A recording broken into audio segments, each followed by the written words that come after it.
There we are. And we are live. Good evening, everyone. Welcome to Holy Crap, the Vlogcast.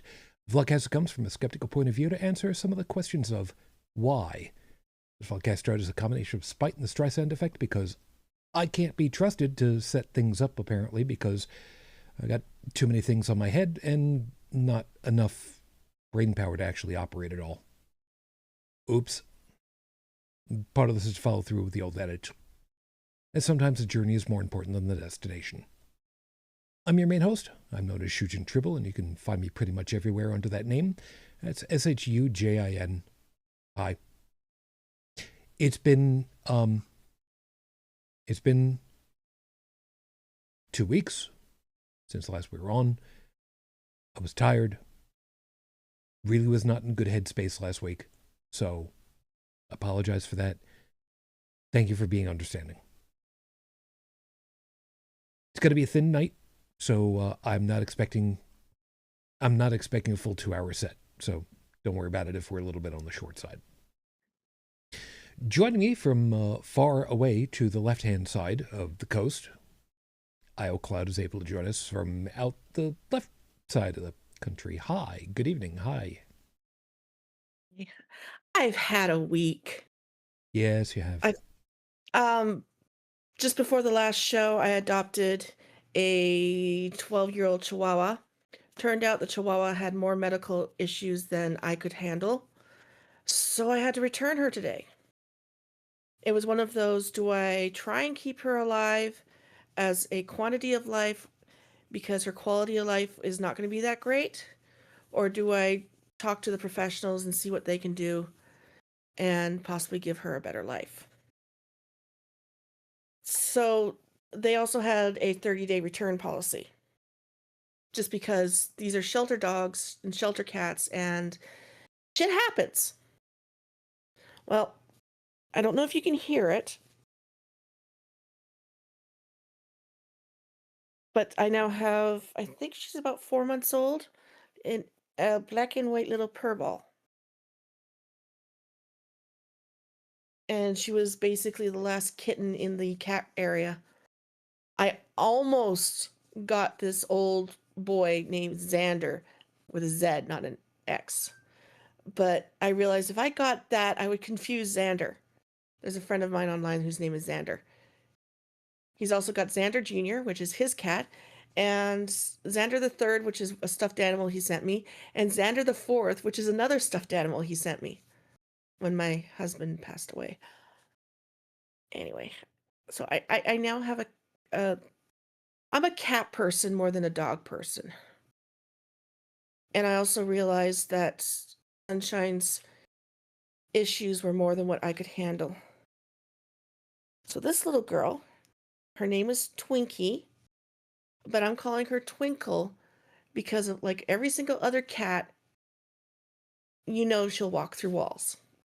And I've had a Blurt and I've had a Pixel before. The names Fair of the enough. cat that can walk through walls, Heinlein. So her name is Twinkle. Fair enough. And she's black and white, and she's got like almost a heart on her nose. Sounds And adorable. she's turned off my main computer once so far. Hopefully not tonight. This is the other computer. No, she strolled right across my computer in the living room and went, "Mom, you're my new mom now. I'm just going to turn this off on you." Paw right on the power button. "Thanks, kitten." "No, you're Perfect. not going to go behind that because you'll turn that off too." So, everybody, welcome down. Thanks for being with us.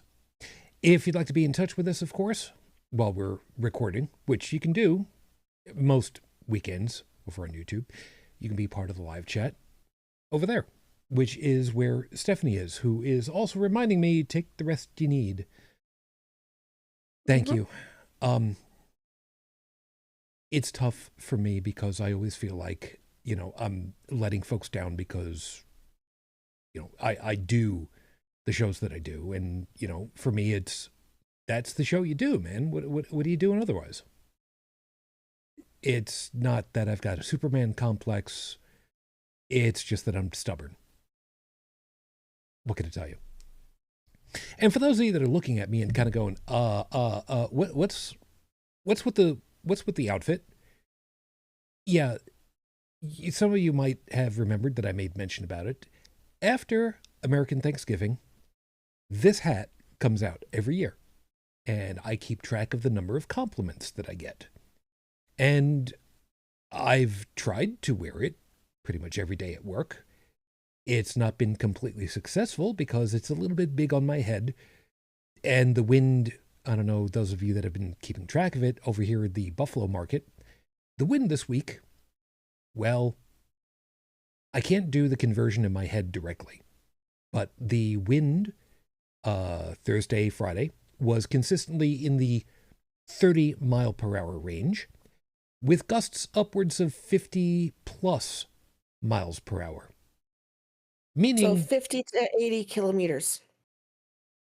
And the door that goes from the cave that we store everything in to outside, which is where we service all the people that drive through, even though we had it blocked, did try to bite us several times. And it's the only way I can really describe it, because every once in a while, if we didn't have it closed off correctly, the wind pressure would blow it open, sometimes gently, sometimes forcefully. And then it would get forced closed forcefully. And like I said, every once in a while, it wanted to try to bite people. We did get one guy that got clipped in the arm. Fortunately, not bad. It was just more sore than anything else. So, wonderful. And the white scarf that I've got that goes along with it, that kind of matches the white band. And this red jacket, which has a label on it that says it was made in, I forget if it says Moscow or Russia. Either way, it's a lovely jacket. It fits me very nicely. As a matter of fact, I will show you, because I have my Bluetooth earbuds in right now. And right now the Linux is behaving nicely for it, so I don't want to push that too much. This jacket looks lovely. Crosses over. I do not have a very large black belt to put around it, but part of the reason for me growing out all of my hair and all of my whiskers the way that I have is so that this entire look is perfect as we go into, school's out season and the little ones are showing up, and I can, Santa pimp. Effectively so, yeah. So there's that. I recognize that white scarf. I can't imagine how. At least it's being used. I can't imagine how. That's what's called a softball lead-in. That's called a softball lead-in. Go ahead. Hey, I made it, and I'm amazed it hasn't strangled you yet. See? And it works beautifully for this. To borrow an expression, that scarf really ties the whole room together, doesn't it, Donnie? Mm-hmm. And for those of you that don't know, those characters showed up in an episode of My Little Pony. Twice they showed up. So there you go. You have fun with that. Stephanie's also pointing out, those numbers mean I stay indoors. I do not do high winds. I wish that I had that luxury, but at work, in all seriousness though, talking with one of the guys as we're, dealing with all this, we really wanted to tell the boss that it was literally dangerous. Almost too much. So, the carts that we work with to load stuff onto, they themselves mass out at 230 pounds. So effectively the same weight as I am.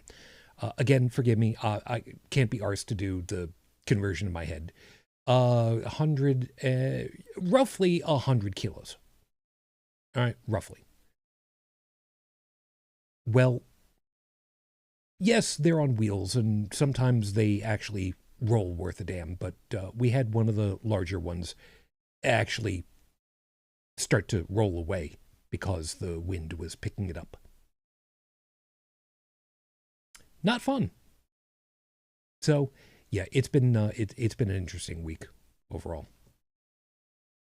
As far as the upcoming time, theoretically, next week we could have a show. I'm not sure one way or the other, simply because of the way that, it's the middle of the holiday. And I don't know what's going to be happening with that. I'm trying very desperately not to deal with seasonal depression. But matter of fact, I'm going to end up talking about that in just a couple of seconds anyway. So, anything else you want to make mention to before I go ahead and slide us along? I'm being driven absolutely batty because, well, it seems like my husband was a hoarder. I'm literally trying to dig out from 6 people living and dying in this house, one way or the other. His first wife, his second wife's mother, his second wife. So that's the first 3. And the next 2 are his second wife's best friend, as well as him. And to round it out, little bits and pieces from his father and his mother. So about 6 people and their property and things. And yeah, I got screwed over by a jeweler.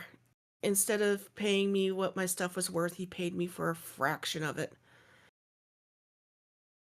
I hope he pays me more, because I'm never going to go back to him for any of my stuff that I have to get rid of. And just when I think the purses is over with, I find more purses from his second wife. And these aren't, leather purses or the cheap stuff. These are Timmy Woods purses or Tommy Woods or whatever. One of them has had a signature on the bottom, as seen on Sex on the City. And some of the others are also signed. So these things are worth something. And it all depends on how much I can get. And I was told by the lawyer I shouldn't be selling any of this stuff because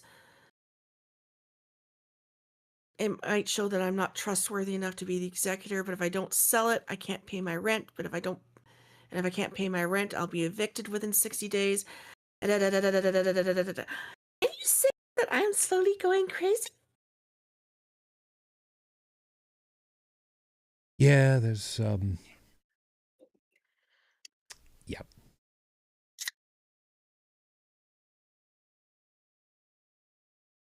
Yeah, so I actually now have a lawyer, and the lawyer went through all the stuff that I did for filing for probate, and he's going to do an addendum to fix some of the mistakes that I made.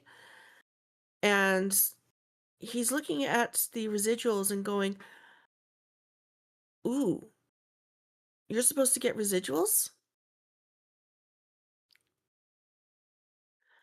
How much are the residuals worth? 3 of the books are floating around Hollywood and other movie studios for movies? Ooh, yeah, I'll fight for you." Fair enough. So now all the digging that I did in order to find the information I needed in order to cancel all the credit cards, I'm still missing at least 1, possibly 2. I now have to redig through everything and find all of the residual checks that we got, all of the income tax returns since I've been here, so that the lawyer can see everything that's happened.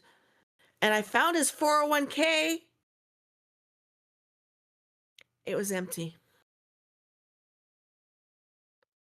Well, you found it at least, so that's something. Yeah. So I've been playing with the Robinhood app, and I now own just little bits of crypto and a couple of little bits of stocks It's only $150 I threw into this just to see if I can get something. I mean, it would be a miracle if one of the penny stocks decides to skyrocket, but still, miracles do happen. Fair enough. Hello, kitten. I see you. All right. She's decided that my ankle is something to attack. Well, how about you deal with that? I'll deal with getting everything rolling over here. How's that? Oh, you're gonna do your rant? Yeah, I am. So I'll go ahead and I'll do that. So with 5 minutes on the clock, your 5-minute freestyle is going to start right here. NUMB says it all. Really, right here. I don't know how many of you are going to hear this or need to hear this or want to hear this, or even worse, don't. It's a valid feeling, that non-feeling. I've got it. There's so many things that are going on, that have been going on, that are weighing on my collectiveness that, I don't know, man. You know, they're things that I want to do. They're things that I feel like I should do and I should have accomplished. I should accomplish. And I haven't. Try. You know, try to even get started. And sometimes that just isn't a thing. I don't know what to do. For some of these things, there's I mean, really, what is there to do? It's tough when this sets in because you kind of spiral down into it. I mean, there are ways of spiraling up and out in a manic form. But there's just an opposite way of just spiraling down into a whirlpool and just feeling like you've just drowned in it all. I get that. It's a seasonal thing for some people to have happen, and I can totally understand that. This time of the year has never been exactly an easy time for me to deal with. You know, Thanksgiving was my wife's favorite holiday. She wanted to be able to host the family here. Not easy. We did a couple of times. It was good. It was good. But, you know, it's 20 years later and it's tough. I can't do it. And I want to. There's a lot of things I want to be able to do. And I'm tired. You know, I try. I do what I can. I have supported anybody that I can, what little pieces that I can. I can't do it monetarily because I literally need every dime that I make. The best that I can do sometimes is just to encourage someone. Tonight was the first week in a very long time since I had the opportunity of going out and being with my friends. Saturday has traditionally been the day where, you know, all get together at a friend's house and we have dinner.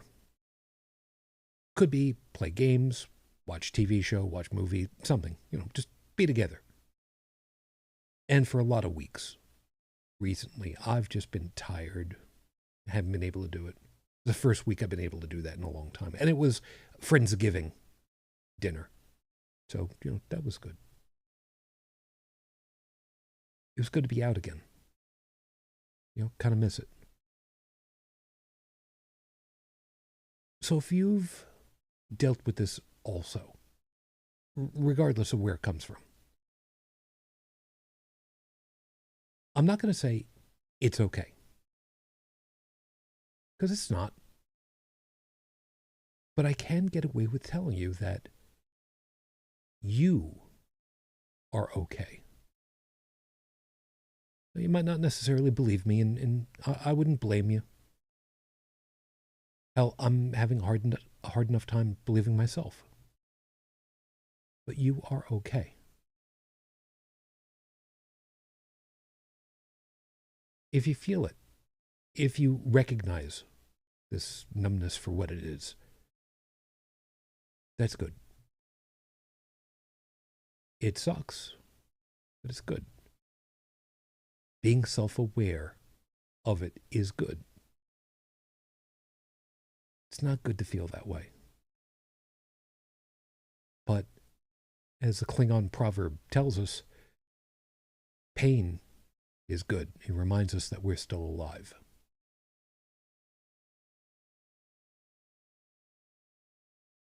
And like I said, I'll still do my best to support you. Just remember that we're here for you too.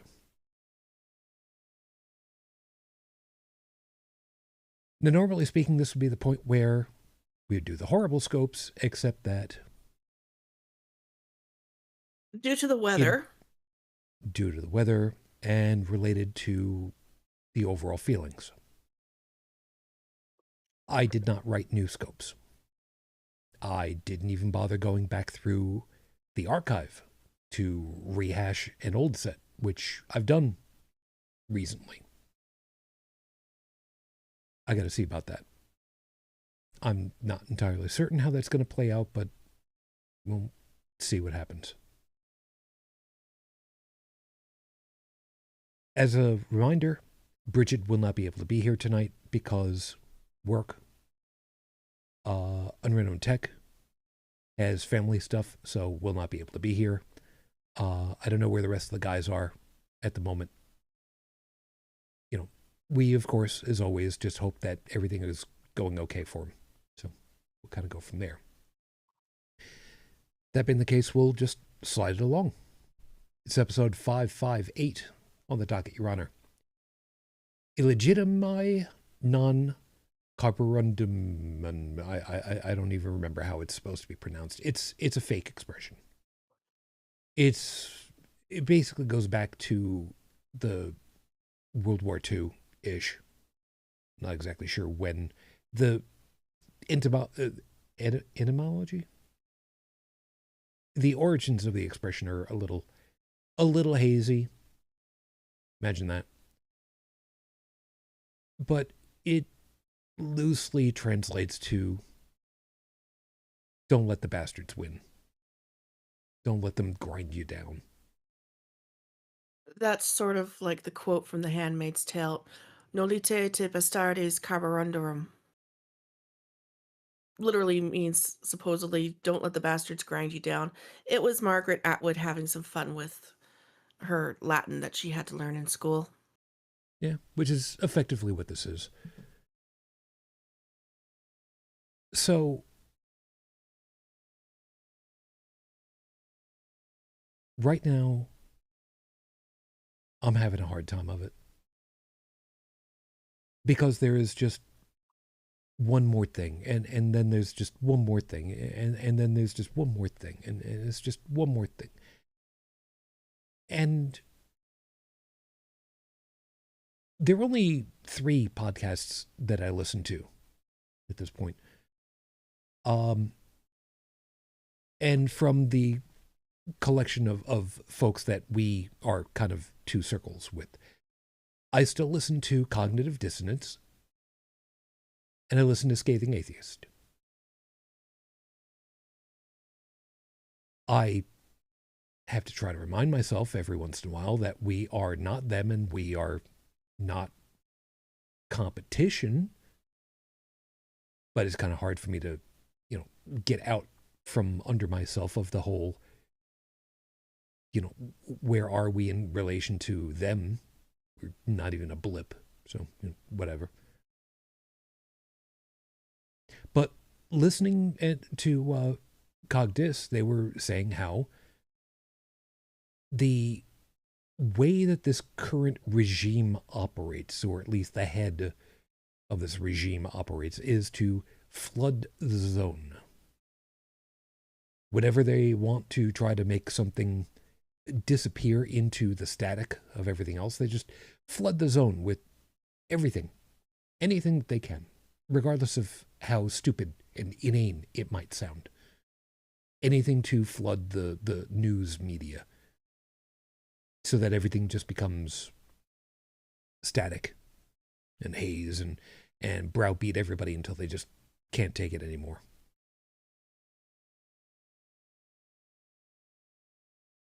I think I'm kind of at that point, and I don't want to be. And I'm trying really, really hard not to be there. And it is really goddamn tough, man. Let me tell you.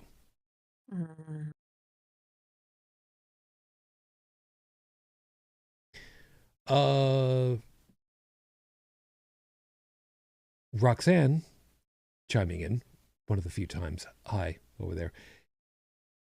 Etymology. That's the term. Thank you.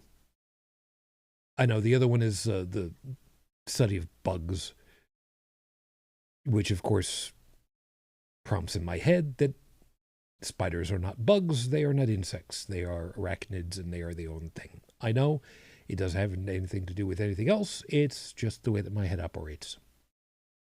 What are you going to do? Scream, go, ah! Because I just walk through a web and try not to kill him. That's fair. Roxanne also reminding us this regime would be dangerous if it weren't so fucking incompetent. True. And wow, isn't that absolutely terrifying in and of itself? And that's one of the things that keeps me going. Apparently, the helicopter one was seen flying away from the White House yesterday. Wait a minute. You know, Air Force One, helicopter one. Okay, helicopter one. When POTUS is being transported by it, its technical term is Marine One. I'm just putting that one out there because it's one of those pieces that I just happen to know. Okay, so stupid Canadian. No, not at all. I couldn't remember what it was called, so I called it Helicopter One because it's the primary helicopter of the United States. No, just like and perfectly reasonable. Do I know what the transportation code name is for the Prime Minister of Canada? Not a clue. Not clue one. I don't even know what for all I know, you guys have got a federal kayak that he takes, okay? I know jack shit. That's actually a good idea. Oh, don't even fucking start that. They've got a Canadian. The Premier has got his own kayak. Really? Probably. Was he got a special dispensation so he can have a trolling motor on the back of it so he can part the waves? Yeah.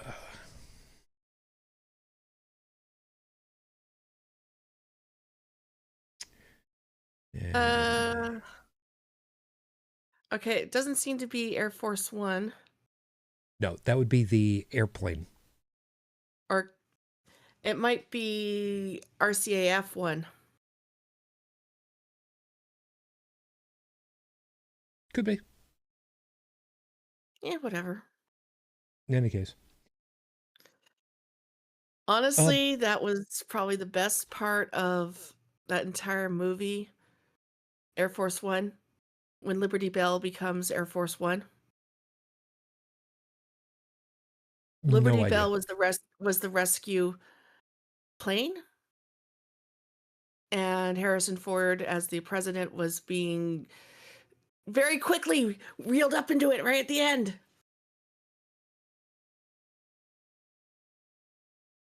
And Liberty Bell becomes Air Force One. because Air Force One just crashed with with whatever terrorists were left. So then, yes, whatever aircraft, fixed wing aircraft, the president would be on. Yeah, okay. And actually, it would not be Canada One or RC, Royal Canadian Air Force One. It would be 2 or even 3 because the King and the Governor General outrank the Prime Minister. No, good point. Good point then. All right, fair enough. Mm-hmm. Lexa, I'm just going to pretend the Canadian Prime Minister travels by a possum van driven by Red Green because it's funnier in my head. Lexa, darling, Red Green is a retired character now, so he will not be coming out of retirement to shuttle anyone around. However, I'm trying not to laugh. However, the idea of having Mr. Smith come out of retirement just to do that for a short would be absolutely peak. That would be absolutely peak. And the fact that they never did it, that's just, that hurts. Actually, Red Green is not retired. I can't retire until my brain stops, and it's not stopping yet. I thought Mr. Smith said that he was retiring Red Green as the character. Maybe he retired Red Green. Well, yes, that's what I was talking about. That Red Green, the character, has been retired. But Mr. Smith, who is the actor, I forget what his first name is. Mm-hmm. Okay. You know, and so that's all good. However, the possum van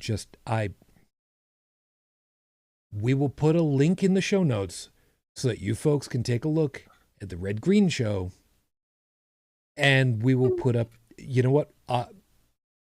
I will quickly put into the beginnings of the show notes Possum Lodge word game.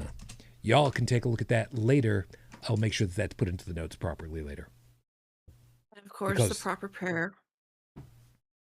I'm a man. I can change if I have to, what? I guess. I guess. Yeah. And new person chiming in over there, by the way. Good evening or morning for you, I hope. Dragon Gamer. So sad to hear about Rob Reiner. Loved his movies and The Princess Bride. Don't talk much and peek in now and then. Hope you have a wonderful holiday week. Keep creating and dreaming, everyone. Thank you ever so much. And yeah, this past week, Monday night, the show that I normally, the radio stream that I normally do on Monday night, the very first thing, holy wall of text there, Batman. It's Google. Yeah. It's all the Red Green stuff. Yeah, we'll fix that later. We'll fix that in post. I just grabbed it so that you can have it for later, and you can grab the individual things. No. That's why I put the thing there so that I can fix that later. Don't worry about it. It's all good. Excuse me. Excuse me. Yeah, I'm still stressing out. Classy gal. What? Anyway. I'm still stressing out, and my stomach is rebelling, and I've been lucky that I'm actually able to eat right now, okay? Fine and fair. What I was going to say before, by the way, is that my Monday night show, which is a music stream, the first part of it I specifically dedicated to him. I do not believe that you can find this any longer on YouTube. There is a song that was put together by someone where it was the theme from The Princess Bride, and interspersed in it are sound clips from the movie. It's a beautiful thing. And it's one of those things where every once in a while I will use it as like the last song in the show because it's just that good. And I say that it's almost impossible to find it on YouTube because almost every time that it goes up there, it's copyrighted and honked down. But I've got a copy of it, and we have Dalan to thank for that. I'm sorry? I want it. You want it? I want it. Right. I'll see about that later. But yeah, it's a wonderful piece.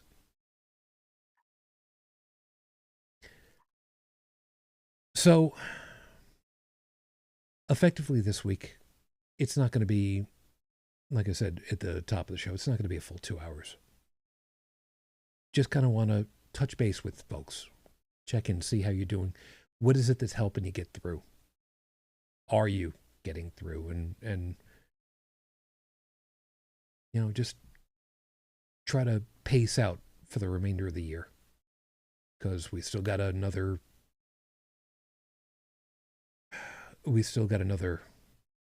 however long to go. I am not coping. One of the reasons why I got sunshine was to get me up in the morning, to force me to go outside and spend some time in the sun, because the walls, I hate you, the walls were closing in on me. Having to dig through paperwork after paperwork after paperwork after paperwork to find the information I needed in order to even start dealing with his estate. And then there's the post-traumatic stress of trying to save his life in the first place. Every time I close my eyes, I'm still back in that second. And I'm not coping. I'm really not coping. I finally had a social worker call me yesterday and ask me how I was doing, and I just let them have it. Not in the rah, rah, rah, rah, rah, but just, this is what's going on. I need help. I'm scared. I'm an immigrant. And they're going to get a hold of me probably on Tuesday after they check some resources out on Monday to see if they can get me some help. And see if they can get me EBT for more than just the 2 months. I'm stuck between a rock and a hard place. If I don't have enough money for rent, the landlord can evict me 60 days, 120 days, whatever length of time it takes for the actual eviction to take place. I'm out of my house. The landlord will seize it, and because this is a manufactured home park, they can do that sort of shit. So I'm literally having to sell what he gave me before and during the marriage in order to pay for the rent. Can you say that I'm just slightly going crazy? And I don't even have enough money for food, and I'm looking for work, and I have no marketable skills because I was raising children for 30 years. And I'm not coping. And having to take my poor doggy back because I know her medical bills would have just skyrocketed was too much. Now I've got a little bundle of mischief, and she's right at my feet doing stuff. And I'm hoping that having another living, breathing creature in this house other than me will help me somehow, because it was too quiet.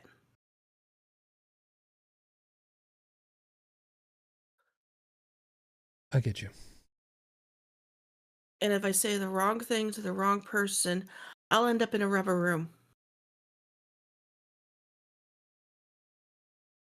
Again, I get you.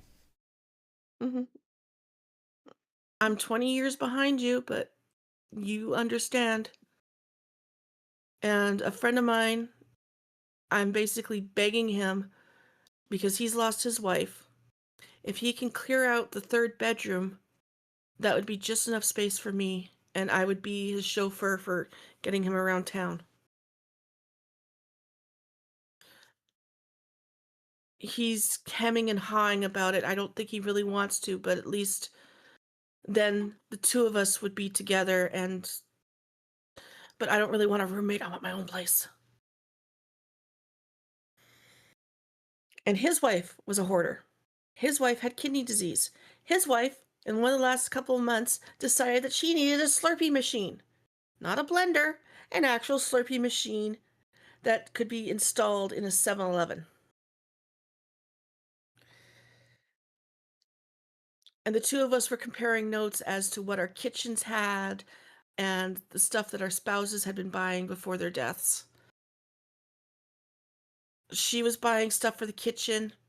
He was buying stuff for tools and tech and more tech and more tech. Pie here?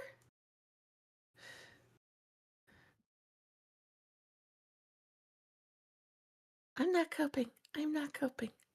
I am slowly going crazy. I'm trying to cope. I'm trying to get through every single day. I'm starting to eat a bit. I've lost 25 pounds. And of all things that have happened to me, Mother Nature showed up. I haven't seen Mother Nature in a year. Almost. She showed up. Yeah, I know that feeling, like I said. No, you don't know this feeling. What you're specifically talking about, no.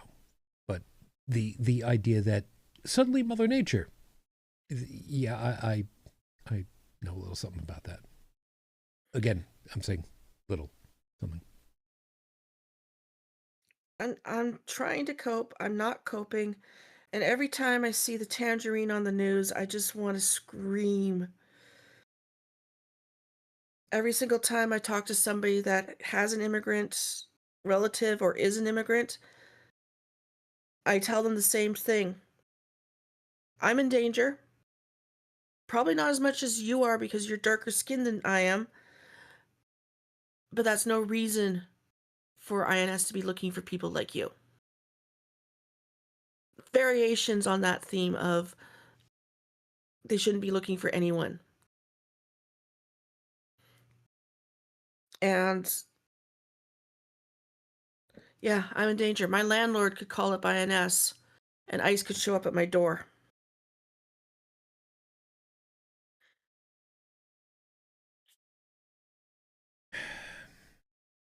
So I've got people that hopefully will help me get some stuff. I've got to apply for widow's benefits. If I was 7 years older, that would be a lot easier.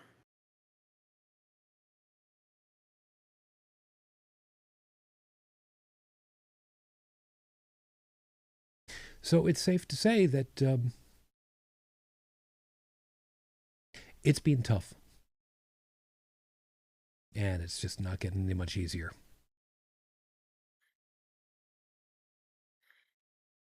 They And I say hate, after a while, they say that after a while, time makes the pain lessen because it's further away. But right now, it's the first Christmas, the first Hanukkah, the first New Year's, the first New Year's Eve, the first this, the first that. And it's the first that are the worst. It would have been our 5th anniversary 2 days ago. 5th anniversary for me actually meeting him and us talking and stuff. And me showing up here. And now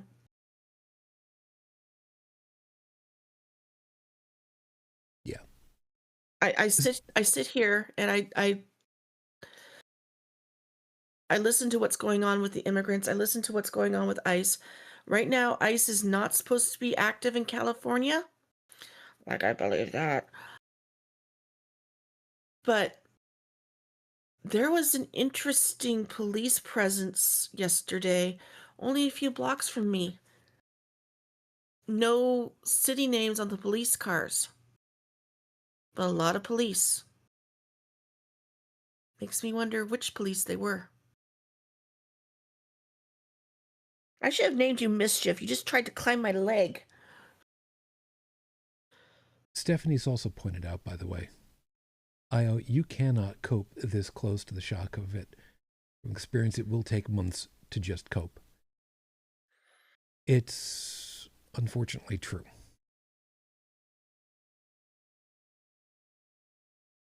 The best you can do is kind of hold on. And I'm not just saying this for Io's benefit either. I mean, with everything that's going on, the heavyweight trauma of everything right now is pretty much the same for all of us, for freaking everything. It's gonna take time just to be able to come out from so much of this stuff. And that's, yeah, for you, I specifically, that's why one of the first things that I asked you was, do you have somebody to help you out? Because No, I wouldn't have. when he went to the hospital, my neighbor and her man Friday followed me, and the two of them were watching me, and they let me curl up in their arms as everything was going on. The hospital staff were telling me I could be in the room, I could be there, but my first aid training was telling me to stay the hell out of that room because that allowed them to have that more space doing things, and I wasn't screaming at them. I've had people come and go, but I don't have anybody here, not even 24/7, not even 2/7, not even a couple of hours a week. I I'm I had Sunshine and she's gone. And Twinkle is a little too young. Yes, I hear you. And but I didn't have anybody from 9 p.m. Thursday, the day he died, until Wednesday, 9 p.m. when somebody showed up. And the next day, another person showed up. They flew in from out of state to show up to help me. But by then, I'd had a minor stroke. By then, I'd had an AFib event that could have put me permanently in the hospital. The stress of losing my spouse, because it was so sudden, I don't know. I don't know how I survived it. I'll take dumb luck. You know, for nothing else, I'll take dumb luck. Sometimes that's a good enough reason. If it wasn't for the fact that one of our mutual friends is on disability in his country, he would have scooped me up and taken me there. Hey, new country, new start. Now, what I was saying earlier about it'll take time to deal with the trauma of all that's going on. Everything in the news is suspect right now. Mm-hmm. Because there are some good messages that come up every once in a while, and not all the time, not by a long shot. But then there's stuff that's just,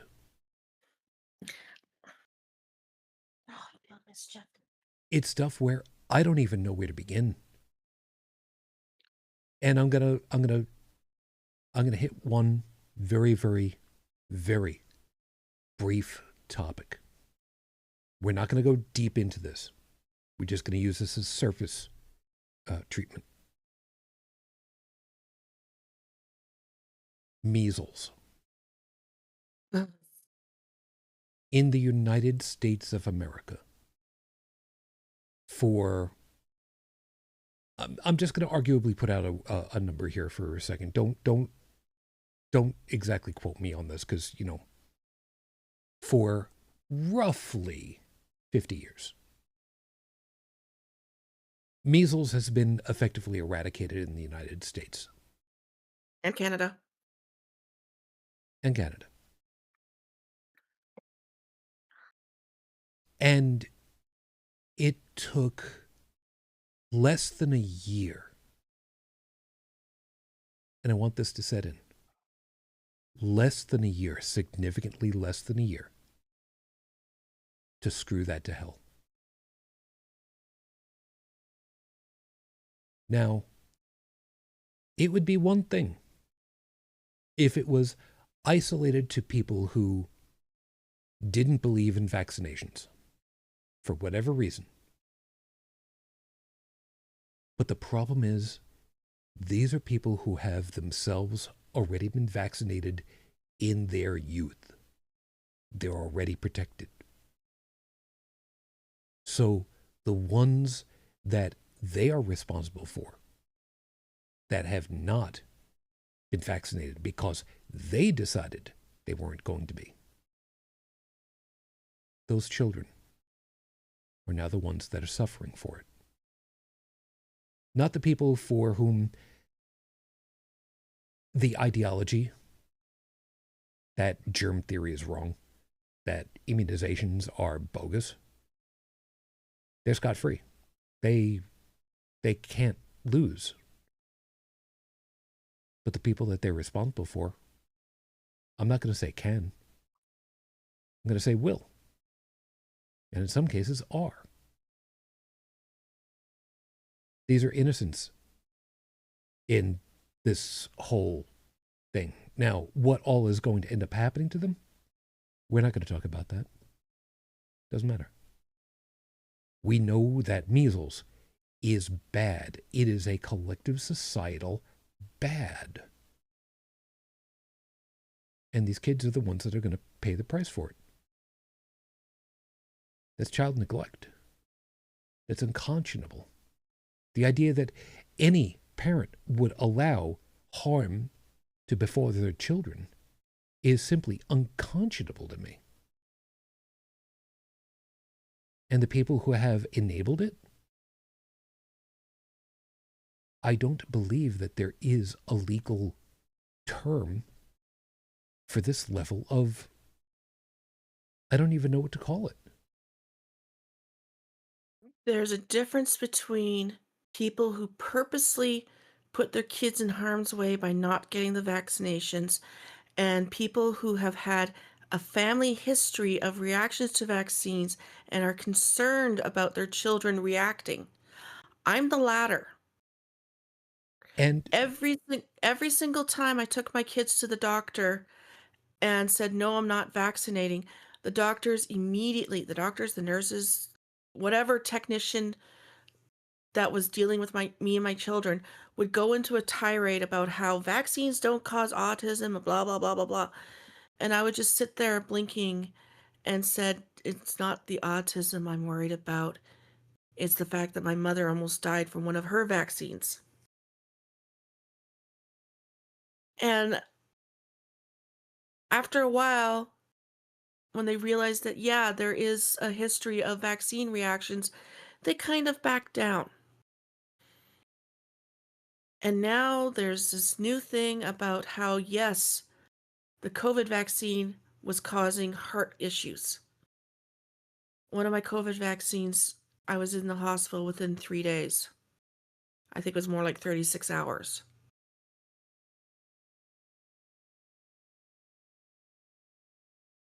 And I was having heart issues.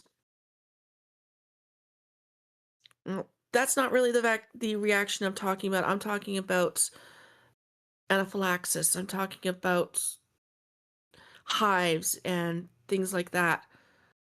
Those reactions, the heart issue with the COVID, That's still not quite 100% proven, but it's been proven enough to me that I don't think I should ever have a COVID vaccine again unless there's a huge surge in COVID. Um, I've had COVID arm, which is when my entire arm went red. It was starting to go into my chest. I've had, which is another one of the vaccine reactions that says you shouldn't have a COVID vaccine again. It's vaccine reactions I'm worried about. I'm not worried about autism. I'm worried about that. When it came to measles, when where we were in BC had measles about 4 cities away, got my kid vaccinated. Yeah, sure, my ex-husband was pushing it and threatening me with custody if I didn't do it, but I was already freaking out because it was several cities away, and it was the one kid of mine that didn't have the vaccine. We got her vaccinated. But she was And also 10 years old, 11 years old. She wasn't a baby that couldn't tell me that this hurts. She was able to say, yeah, there's a problem. yeah, and I it is I fair actually to. I'm sorry, one more. I actually think that some of the vaccines are given a little too young because the kids can't say that they're reacting. They can't verbalize it. All they can do is scream. And babies scream a lot. So what I was going to say is that you're right to point that out, and I should have reminded folks that yes, there are legit reasons for not going through with certain vaccinations because of various biological reactions. Perfectly reasonable. However, that being the caveat to it, the people who are ideologically against, those are the dangers because they have no in science justification. They've got, I think this is bad, therefore.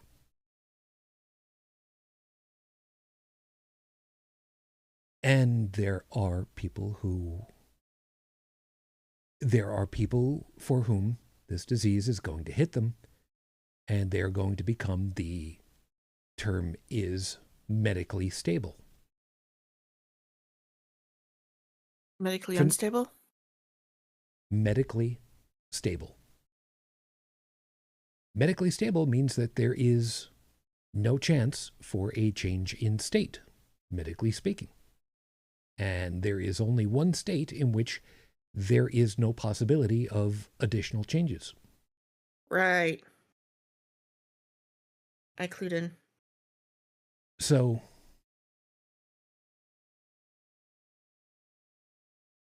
those people who are doing it because they think they know better than scientists who have studied this stuff for their lifetime, they're the dangerous ones. They are the ones for whom the Dunning-Kruger effect was written. They're the ones that know just enough to be dangerous. And the problem is the people that they're being dangerous to are, like I said, those who are the most innocent, in the most vulnerable position of needing support and help. Where and when vaccinations should be, we're not going to go deeply into that. We have our opinions. Cool, right? Because we know basically jack shit so far as immunology is concerned, virology is concerned. Hell, I We had know, to have a booster shot for tetanus in the last couple of weeks because I was scrubbing out my toilet and was working on the bottom by where the bolts were, and one of the bolts actually is a jagged piece of rusting metal. Rusting metal, fecal matter, other crap that's around the toilet. Yeah, I went to the hospital and I got myself a tetanus shot. Why? Because I didn't want to get tetanus. I couldn't remember when the last time I had my tetanus shot. And I know I don't react to tetanus shots. Flu shots, other egg-based shots, those I react to. So, yeah. Again, it's a matter of, okay, what is in this versus what it's for versus risk.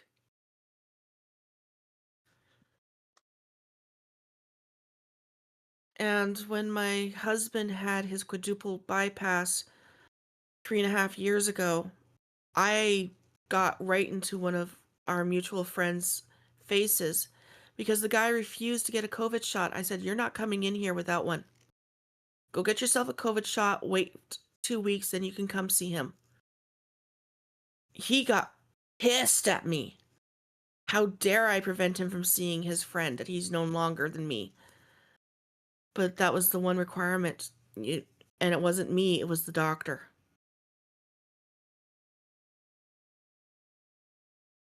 He And to me, still the hasn't answer got to the that, COVID. yeah, and to me, the answer to that is simple. Who am I? I'm the one trying to make sure that this guy right here, doesn't end up medically stable because of it. Well, he's medically stable now. Now,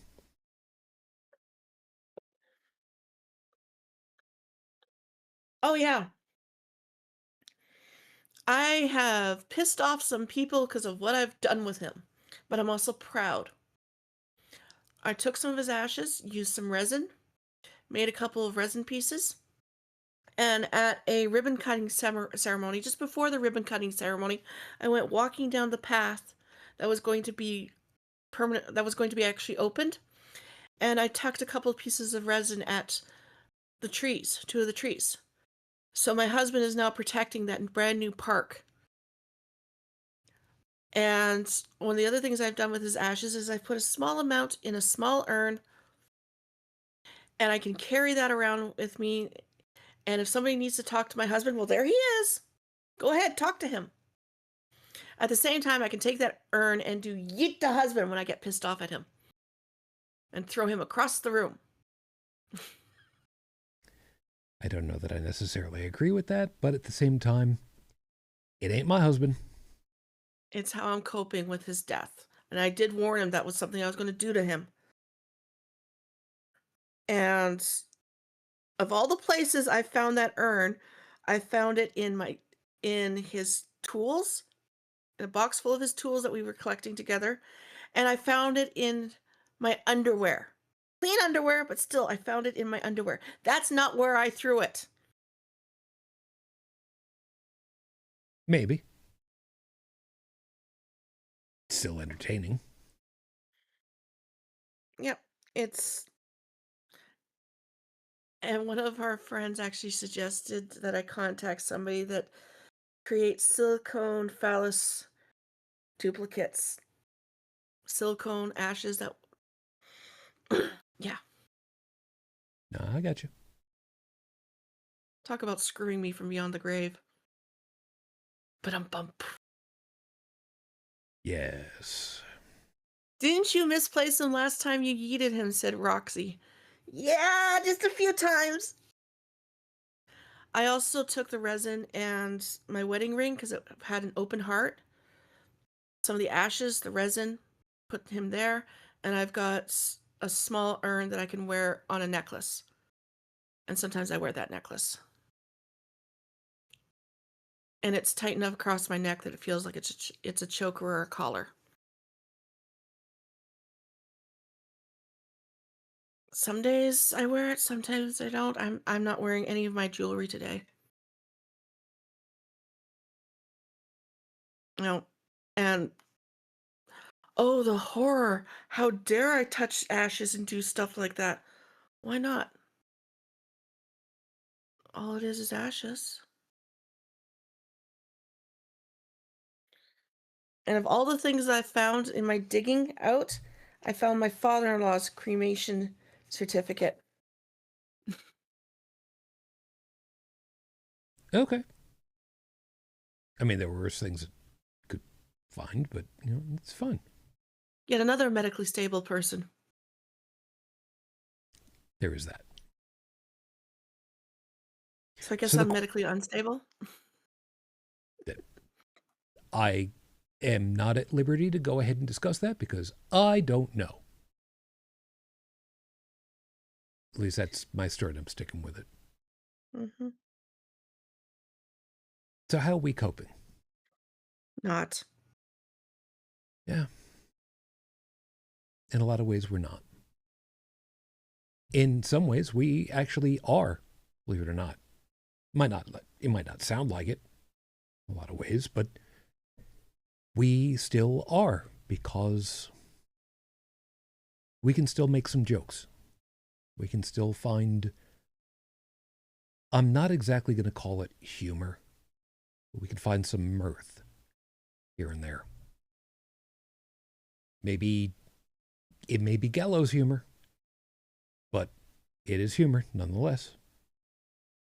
My husband died the way almost any red-blooded straight man wants to die. With his woman in his lap, screaming his name. Naked woman in his lap, for that matter.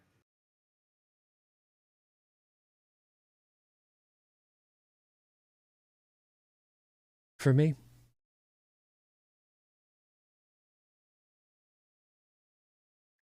I don't know. You know, for me lately, I've been very much shut down. It's tough. I noticed. It's been really tough. I don't know how I'm getting through sometimes. I want y'all to know, however, I'm not going to do anything stupid about my own life. I am not going to induce medical stability in myself. It's never been a thought. So I want folks to understand that straight away.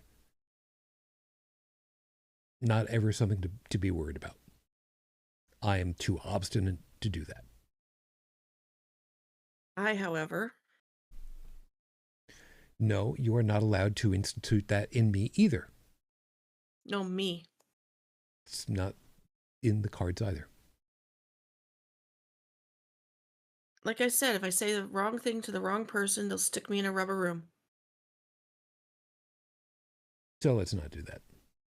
When my husband died and I was fighting for my life in the same room he died in, officially died in, and then they took me up to the ward and they asked me all these questions about mental health, I looked at the nurse and said, "Do you really want to ask me these questions right now?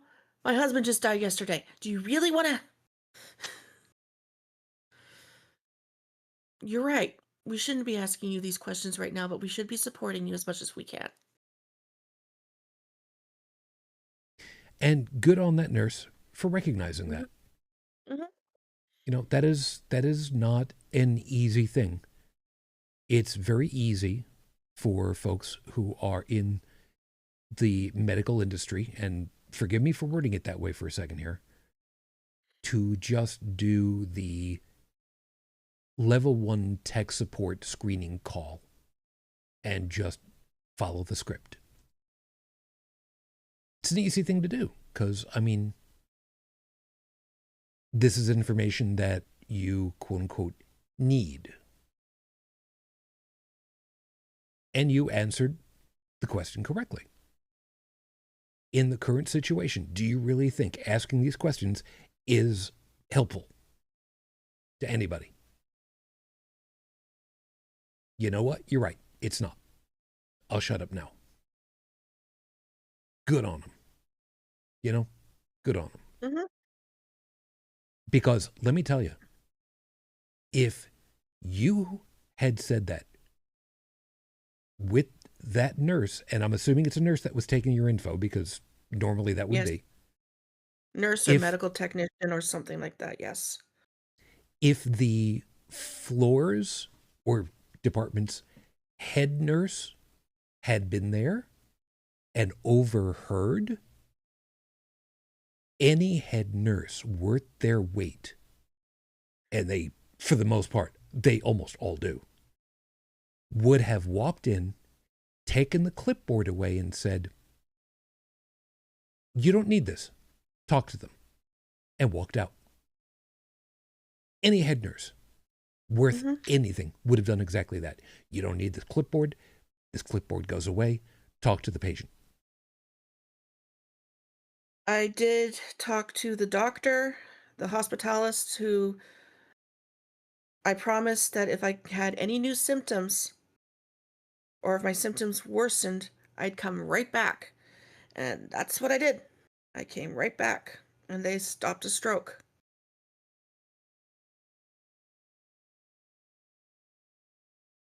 So you also were of mental enough capacity to recognize, okay, shit's gone sideways.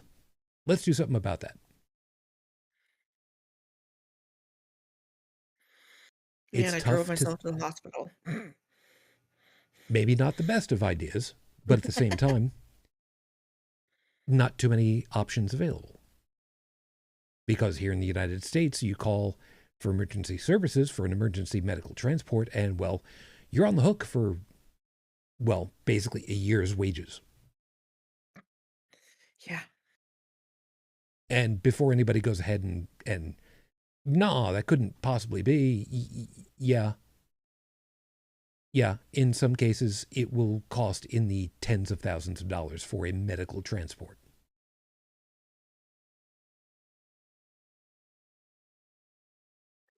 Welcome to the US of A, where you get the best medical service that you can pay for, whether you can pay for it or not.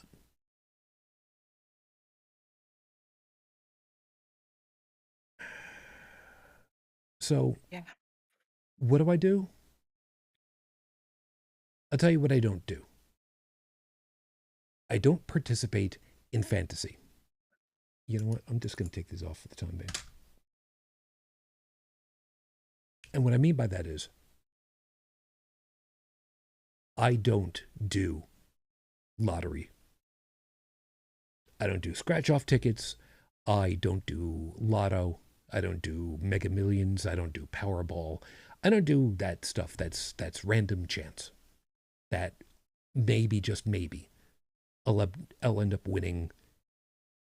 For those of you that don't know, several times at this point, the various state sponsored, and by state I mean literally each of the individual states, 50, have their own version of basically bingo, but super high stakes bingo. Depending as to what it is, it could be lotto, or it could be Powerball, or it could be Mega Millions. There's a number of them. But several times I have seen the lottery for especially Mega Ball. I forget which one it was. Powerball and Mega.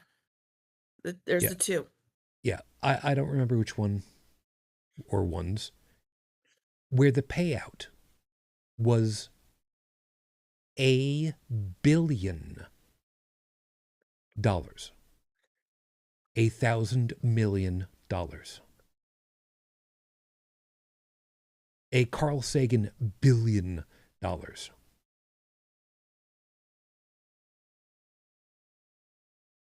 I have no illusions that I would win that. Somebody will, sure, by the numbers, statistically speaking, the randomizer says somebody sooner or later is going to win it. And possibly two or even three. Okay, cool. Is it going to be me? Look at the statistics. No. No. I have a friend from Canada that sends me money in World, in Second Life, and I then use real life money to go buy those lottery tickets. She wants me to buy the tickets, and we're splitting it 3 ways. It used to be split 4 ways, but with the passing of my husband, it's now 3 ways. And I basically told her it's all going up north anyway. Because if we were to win, I would make myself scarce and get myself back to Canada. And it does not have to be the big win either. Now, And it's currently at 1.6 billion, about 700,000 or 700 million.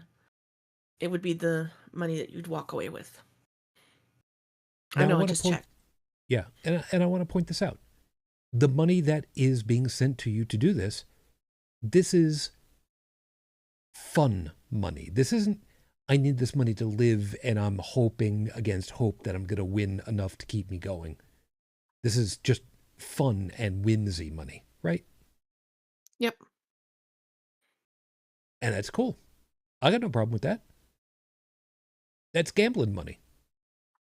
It's not living money. I'm not doing that with money that I need for living. And there are people in this country who absolutely firmly believe that with their living money, they're going to hit it big. Of course they will, because of course they will. And then they won't ever have to worry about money again. What short-sighted dipshits. I didn't exactly pass, statistics class as well, but I'm sorry. I can run the numbers in my head easily enough. Several million to one that I would be the winner. No, man, it's just no. So I'm not going to do it because I don't have fun money. I don't have gambling money. That's the difference. And pardon me a second while I cough. I've got a different version of gambling money as well. I've put total of $200 onto stocks and crypto. It might just be $10 here and $10 there for the different stocks, but that's still a form of gambling.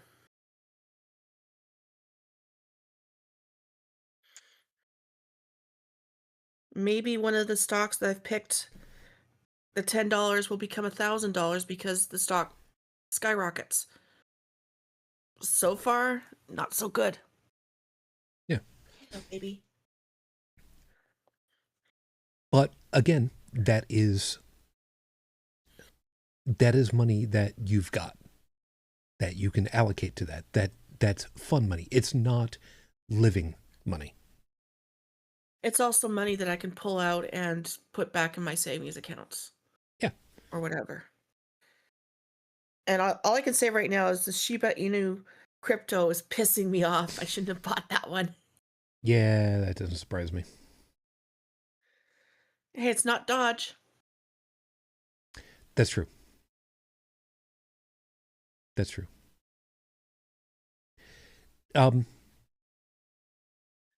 Stephanie's also pointed out, well, first off, living in the UK, horrified by the cost of medical treatment in the US. Yeah. Right there We're with you. horrified about that. Yep. Yeah. Our folks on the north side of the border kind of look over the stuff over here and they're just like, guys? What?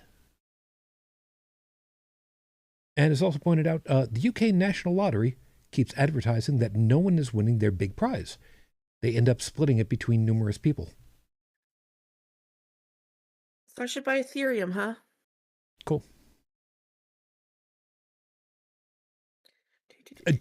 And remember, do not take financial advice from a podcast. Just saying. Covering all bases. I do have Ethereum. Cool enough. I'm down about 11 cents, but I do have some.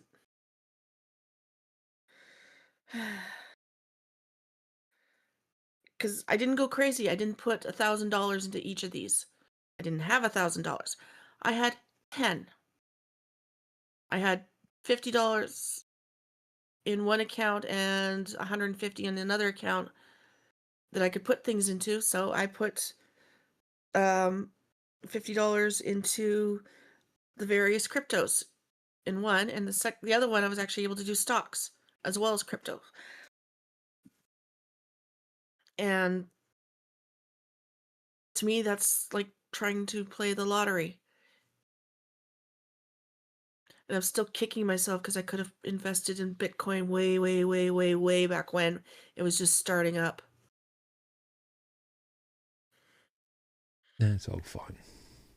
I had a friend that was willing to do the investing for us, but I didn't have any money to send them. Yes, I see you. Purr, purr, purr, purr, purr, purr, purr. Purr, purr, purr. Her newest trick is to try and jump up my leg. She gets most of the way up my knee and then falls right back down.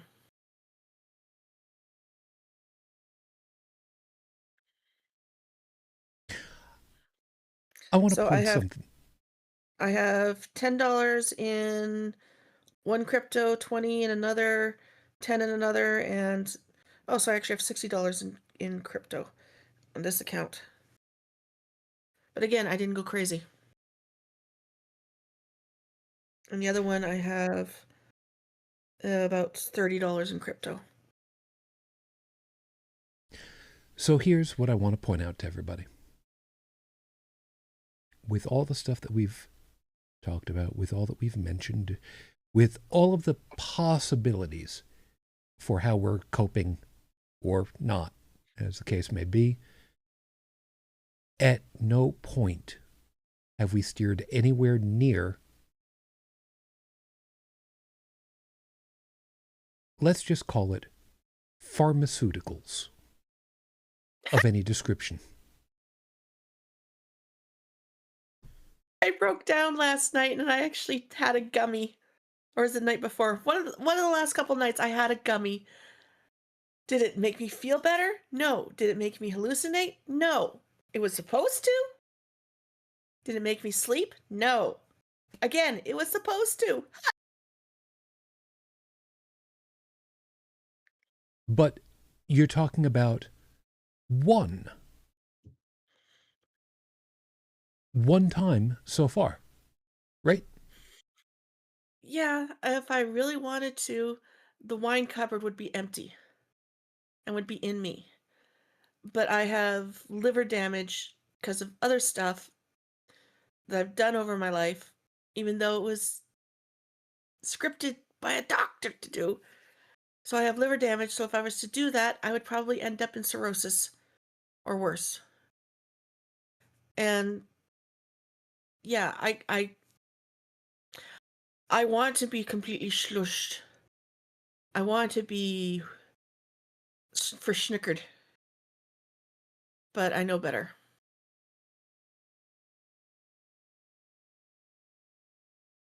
I still have plenty of wine in my house. Mm-hmm. I haven't had any in a very long time. I've never smoked. I've never taken any recreational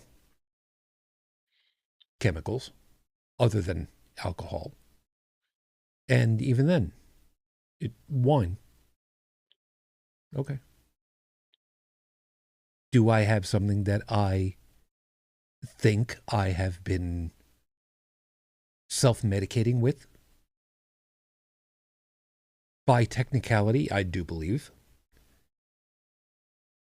Fortunately, I have not been overeating. I've been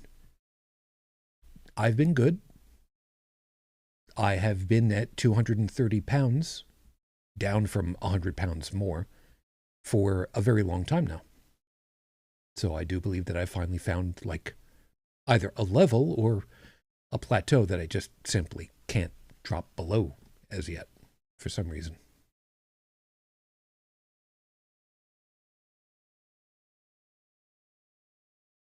But we're trying. We're still trying. We're not giving up. We're not going to give up. Tough as it is, we're still tough as nails. We're going to bend a lot, and we're going to have to move aside other items once in a while. But we're still we're still here and we're still trying. And I don't know about anybody else, but it surprises me sometimes how much I've learned to be able to just let go to get past, because I kind of have to, or I'm going to burn out. I have no intentions of burning out. I've pretty much burnt out. I don't want to DJ. I don't want to do the recordings I'm supposed to do for Sunday night. Tomorrow night is supposed to be the unveiling of a statue for him on Second Life. It's not going to happen because I've only had one entrant, and they sent it to me and said, let me know if you like this. Didn't like it. It wasn't that great of a statue, and I'm supposed to cope somehow? I'm supposed to keep on going?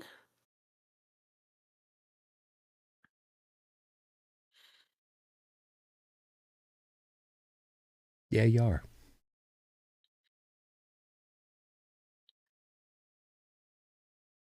The thing that we have to worry about, you and I, is, like I've said before, just staying on the path. It is not at all easy. It's not comfortable. It's not fun. And sometimes all we can do is just trust that we're doing the right thing and just sit on autopilot for a while.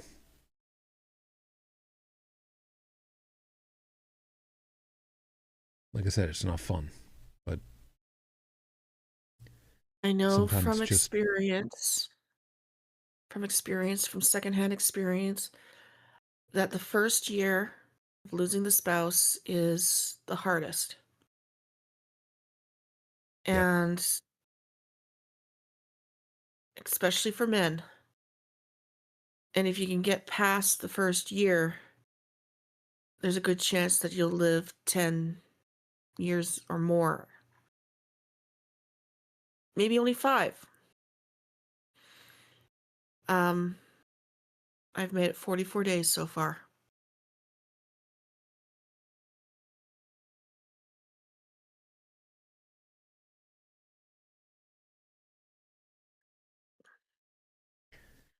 Get through the night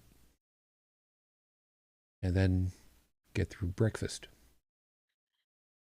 and then get through lunch and then get through dinner and then get through going to bed and going to sleep and then do it again. Fucking... I need a new set of reading glasses.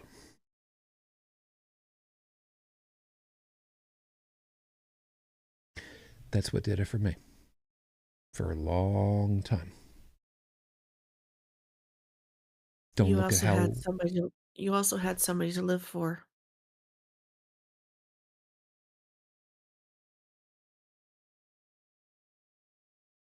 Yeah, I'm still in shock. I haven't been allowed to grieve. Every single time I turn around, there's a new fire to put out. There's the landlord, there's the rent, there's car insurance, there's this bill, there's that bill, there's this credit card, there's that credit card. Having a pet is pretty much the only thing that's going to be keeping me going, because I have to keep myself going in order to take care of them.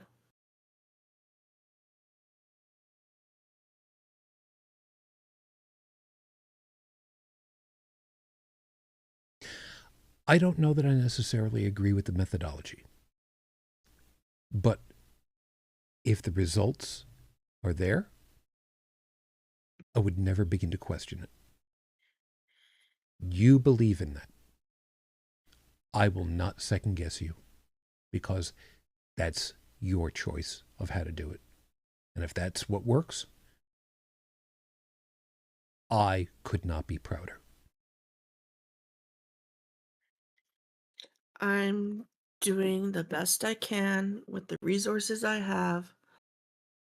Having a pet, especially a dog or a cat, that's something to remind me to eat myself. Not actually to eat myself, but to eat. Because if I'm not eating, they're probably not eating. They have to eat. They don't have a choice. I have to feed them. And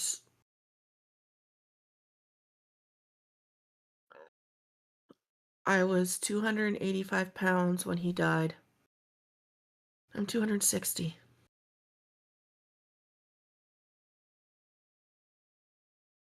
I get you.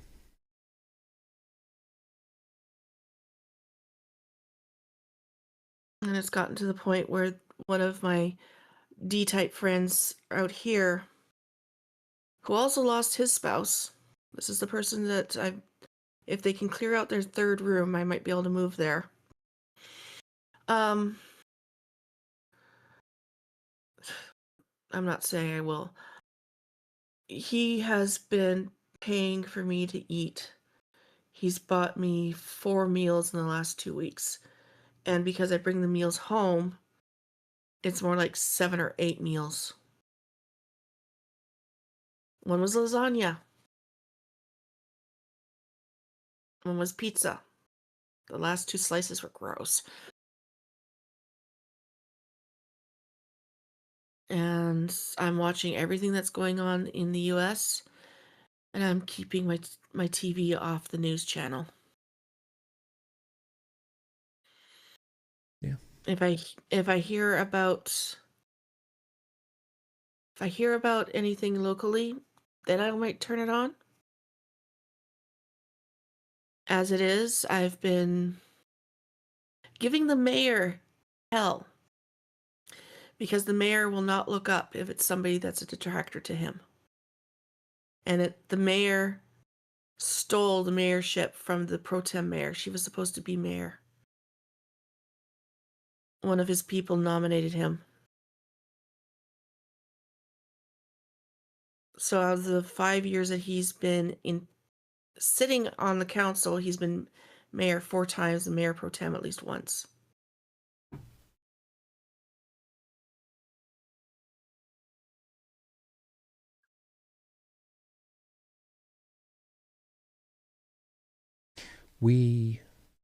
So I need to wrap us. thank you, Lexa. Lexa says, if it works, it works. Whatever you get through in another moment, in another day, just glad you're still here. Stephanie says, 44 days. Isle, you're still in shock. Take care of yourself. Yeah, I know I'm in shock. There's moments where I wonder if I should go back to the hospital because my chest hurts. But I have an ECG watch and I check it and, oh no, everything's okay. I have this Cardia app with the Cardia paddles, another type of ECG, and I can do up to 6 leads with that. And if that's saying I'm okay, then I stay home. So I am watching myself. Good on you. Stephanie says, the best news from the USA is that North Carolina voted Democratic by 47 points in a special election. I have one thing to say about that. And I did do one thing for myself this past 2 weeks. Hold it. You said that you had one thing to say about that? Yeah, woohoo! Okay, that didn't come through. Woohoo! Woohoo! Woohoo! That did. I did one thing for myself in the last 2 weeks that was completely, totally, 100% selfishness. It's something I've wanted to do for at least a decade. My ex-husband didn't want me to do it. My husband also didn't want me to do it. Didn't see the need to. I joined the Satanic Temple just like you. I got asked by the mayor pro tem, why did I do it? And I said, because Satanic Temple keeps politicians honest. You want to put the 10 Commandments in the schools, in the courthouses, wherever? Well, you better put these there too. We're not going to put that there. Well, then you can't put the 10 Commandments there. Oh, you're having Christian schooling after school for the kids? Well, then we'll have our people come into the schools too.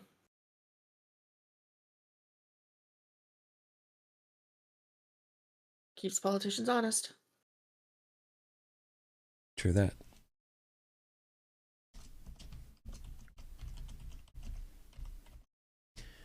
And the thing that I really liked is the third tenet. Which is? One's own body is inviolate.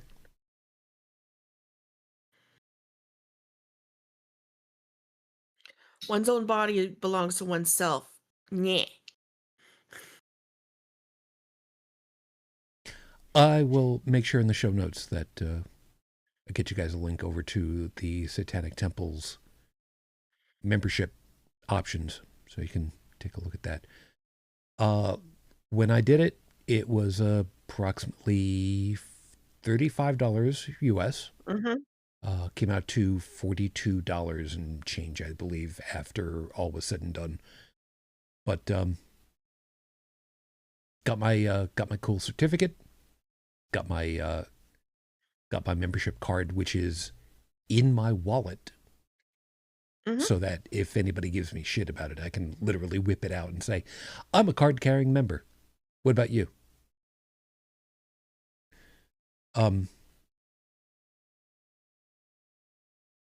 Yeah. Just something to think about.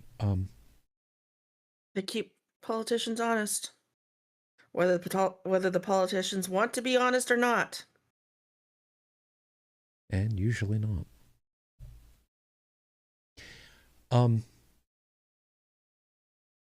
I'll finish this off with this. The idea tonight was just to check in. Just to, have a moment. Just kind of between us. Can that accidentally cause some kind of parasocial relationship that's quote unquote unreal? Maybe. Right now, don't care. Because we need community, regardless of what you think it's called. Is it unhealthy? If we recognize that we are who we are, where we are in the situation that we are, no, I don't think that's unhealthy at all. It's tough to try to get through what we've got now. We need each other. Probably more than we have needed each other in, well, a very long time. Like I've said before, we can't promise to do everything for everybody that comes looking for an assist. But we'll do what we can. And if we can't do it, we'll do our best to try to get to somebody who can. Sometimes that's the best that you can do. And you have to accept that. It's not failure. It's recognizing your own limits. And Lord knows, some of us right now are really at the limit.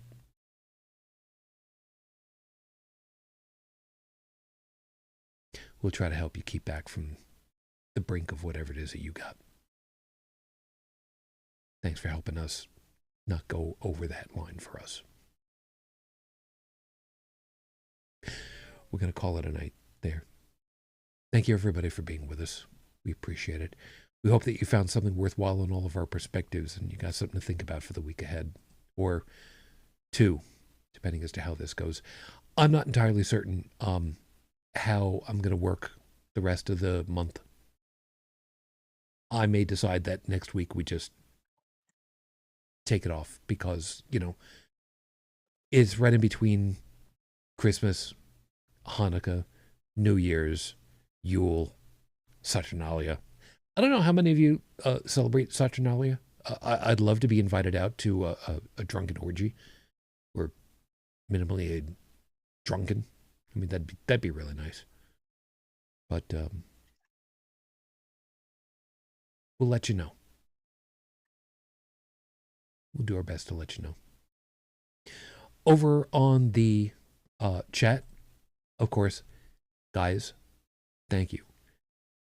Stephanie, Lexa, by the way, I didn't get the chance to say hi. So, hi, thank you.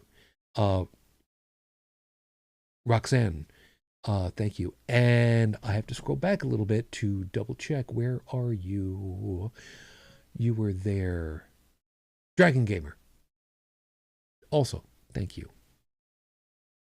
Did I miss anybody? I did not miss anybody else. No, we're all good. Just me. I'm in the chat. Yes. Don't give me that look. And you have a special place, being that you are host. So now that I'm getting over to host, thank you. I'm glad you're able to make it. I need to laugh. I think that's the first time I've actually laughed. Ah.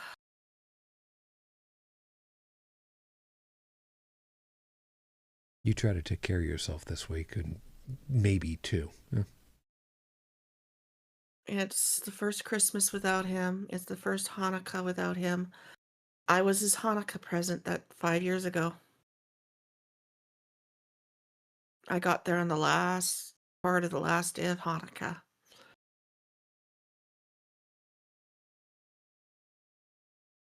Boy, that was some fun time, those first 2 weeks, because we were in isolation.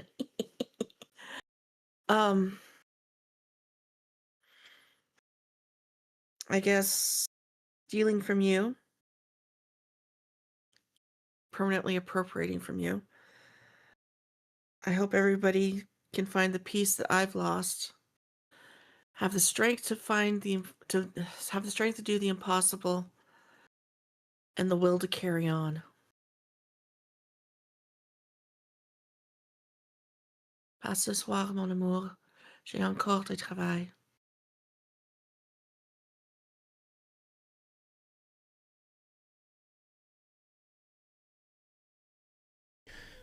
On behalf of Brigid, however, I'm going to call in for her a massive fuck you. It could go for any number of possible people right now. But on her behalf, I'm going to level it entirely on a category of people. All of you mealy-mouthed, spineless, ass-kissing, boot-licking motherfuckers who don't know how to stand up for the goddamned Constitution and the oath that you took to support and defend it, and don't have the balls to refuse an illegal order, whether in military or not. All of you government employees who have gone ahead and agreed to take a fucking paycheck while simultaneously ass-kissing the regime head and putting this government and its peoples at further risk, each and every one of you, you can all go fuck yourselves. You're not holding back tonight. No. No, I am not. And I sincerely hope that Brigid goes back and hears it and sends me a message and says, you know what? You can take it next week too.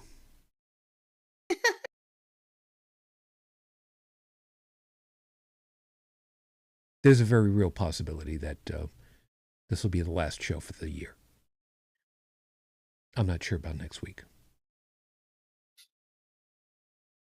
So for right now, if this is going to be the last one for the year, thank you for being with us. This year of hell. I gave serious consideration to calling this one by that title. No, I have intention of letting it happen in the middle of next month.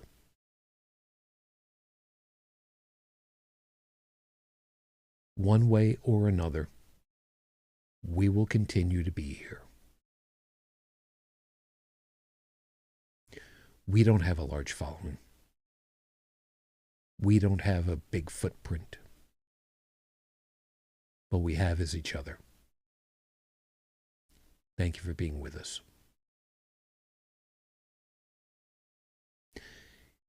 If you're in need of being in contact with us, again, as always, you can get us over on Discord, over on BlueSky. Facebook is still a holdover. There's not much that goes on over there. But if you're there, if you'd like to chime in on it, hey, cool. Other than that, just thank you. Please take care of yourselves. Stay safe. Stay warm. Drive carefully. Be mindful. And if there's somebody that you think that you can give a little attaboy to, go ahead and do that. Because Lord knows we could use it. So, as usual, then I do have to say thank you. And my love, my wife, we had no idea. Who knew 20 years on I'd be here like this?